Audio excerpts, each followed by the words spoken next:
खुलुमबाय बे समाव बडलेण्ड इंखं टेलिभिजननि स्टुडियोआव आं मिथिका नार्जारी दिनैनि गाहाय रादाबफ्राव दङ। आंनो धुबुरीनि बादशाह जागोन बुंदों आजमल। सोरखारा गुणोत्सवखौ लानानै फावथिनासो खालामनायनि अजद। जालुकबारिनि रायजोफोरा साननैनि हाबाफारिजों डक्टर हिमन्त बिश्व शर्मानि जोनोम सान खुंदों। झारखंडनि गंसे एपार्टमेन्टआव अर खामनानै खमैबो 15 सुबुंनि जिउ खहा। गाहाय मन्थ्रिया थैनायनि नखरफोरनो 2 लाख रां होनो फोसावदों। निर्मला सीतारमननि जलंगानिफ्राय 2023-24 नि सरासनस्रा रां बावजाया ओंखारबाय। 7 लाख रांसिमहालागै इनकाम टेक्स रेहाय। माहारियारि मानास हाग्रामायाव हमगार्ड जवानफोरनि गोख्रों सोमावसारनाय। मोननो गोनां दान बान्थाखौ मोनैनि थाखाय सोमावसारदों। दानिया फैदो आबुं रादाबाव।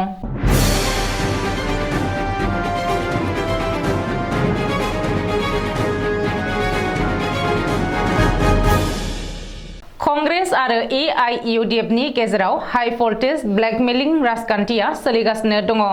बे समावनो आंनो धुबुरीनि बादशाह जागोन होननानै दाबि खालामदों एआईइउडीएफनि गाहाय आरो धुबुरीनि एमपि बदरुद्दीन आजमला। मख'नो गोनांदि कांग्रेसआ 2024 मायथाइयाव जानो गोनां लकसभा बिसायख'थियाव कलियाबर, बरपेटा आरो नगाव बियाबखौ गावनि आखायाव लाखिनो थाखाय गोख्रों नाजागासिनो। जाउनाव धुबुरी बियाबाव आजमलनि थाखाय मान सन्माननि जुजिनाय जागोन। धुबुरीयाव कांग्रेसआ रकिबुल हुसैन, बाजेद आली चौधुरी बायदि गोख्रों बिजाथिखौ होगोन होननानै ब्लेकमेलिं खालामनायनि उनाव आजमला एरै बुंदों, कलियाबर, नगाव आरो बरपेटायाव कांग्रेसआ दखान खुलिदों। जोंबो दखान खुलिगोन। आं राजा नङा, बे खेबाव धुबुरीनि बादशाह जागोन। 2024 नि बिसायख'थियाव जों कांग्रेसनि खाथियाव थाङा। जोंनावसो गोजौनि मानसि फैनांगोन। जितेन्द्र सिंहआ गावनो गोरोबथा खालामनो थाखाय सिगांबोनांगोन। मख'नो गोनांदि बे खेबाव गोरोबथानि थाखाय कांग्रेसनि आथिं हमहैया, कांग्रेसआसो आजमलनि आथिं हमफैनांगोन होननानै गोख्रों रावजों दाबि खालामदों बदरुद्दीन आजमला। बेजों लोगोसे नरेन्द्र मदिखौ फेजेननो थाखाय गासैबो हेंथा दोलोखौ खौसे जानो थाखायबो खावलायदों। 2019 नि बिसायख'थियाव एआईइउडीएफआ बिजाथि होयैनि थाखाय नगाव आरो कलियाबराव कांग्रेसआ देरहानो हादोंमोन। कांग्रेसखौ बेबायदि मदद खालामनायनि थाखाय कांग्रेसआबो धुबुरीयाव लोरबां बिजाथि होदोंमोन। नाथाय बे खेबनि थासारिया आलादा। कांग्रेस एआईइउडीएफनि दान्थे बिदान्थे आरो एना एनिया गोख्रोंसिनसो जादों। ओरैहाय कांग्रेसआ एआईइउडीएफनि गोरोबथा खालामनायखौ बीजेपीआबो लुबैयाखै। मानोना कांग्रेस आरो एआईइउडीएफआ आलादा आलादा बिजाथि होयोब्ला कांग्रेसनि थाखायनो खाबु गोनांसिन जागोन।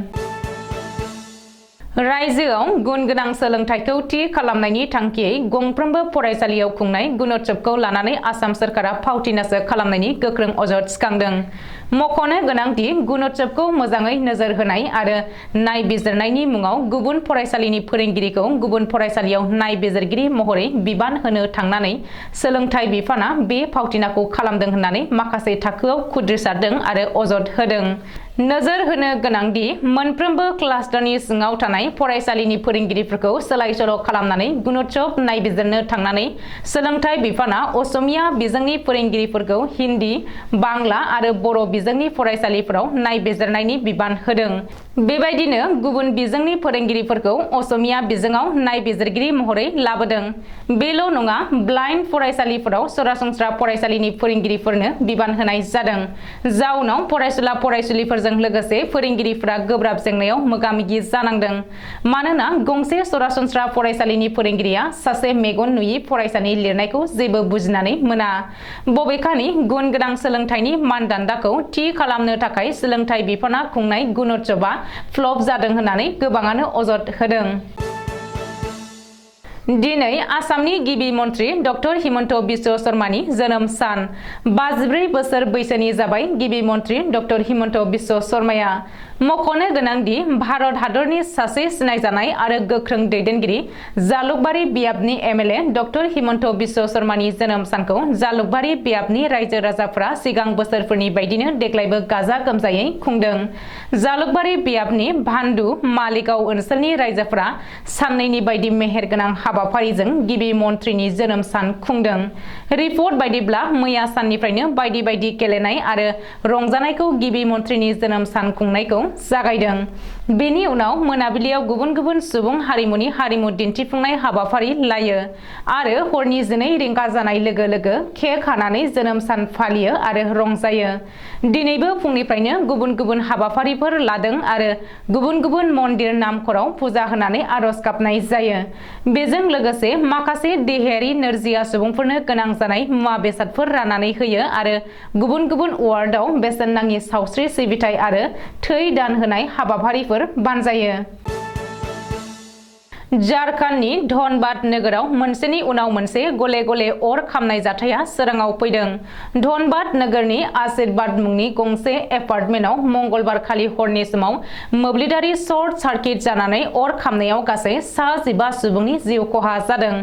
गाहाय मन्थ्रि नरेन्द्र मदिया जाथायनि सायाव गोथौ दुखु मोननाय फोरमायनानै थैनायनि नखरफोरनो साफायाव 2 लाख रां खेबसेयैनो अनसुंथाइ होनो होननानै फोसावदों।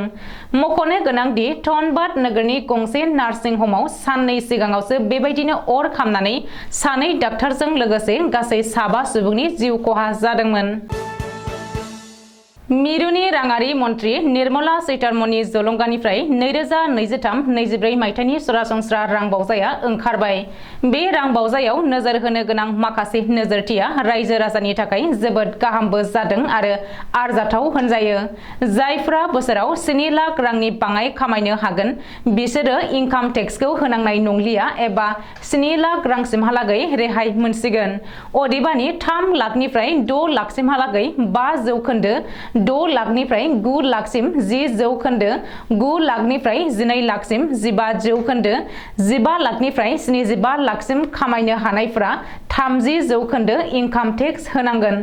नाथाय 75 लाख इनकामनि उनाव बिसोरनो आलादायै रेहाय होफिननाय जागोन।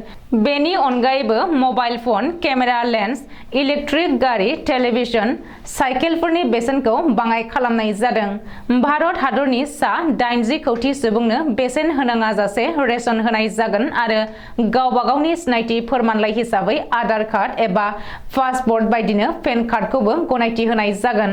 ओजोंहाय निर्मला सीतारमणनि रां बावजायाव माखासे मुवाफोरखौ बेसेन बांहोनायखौ नोजोराव गोग्लैदों।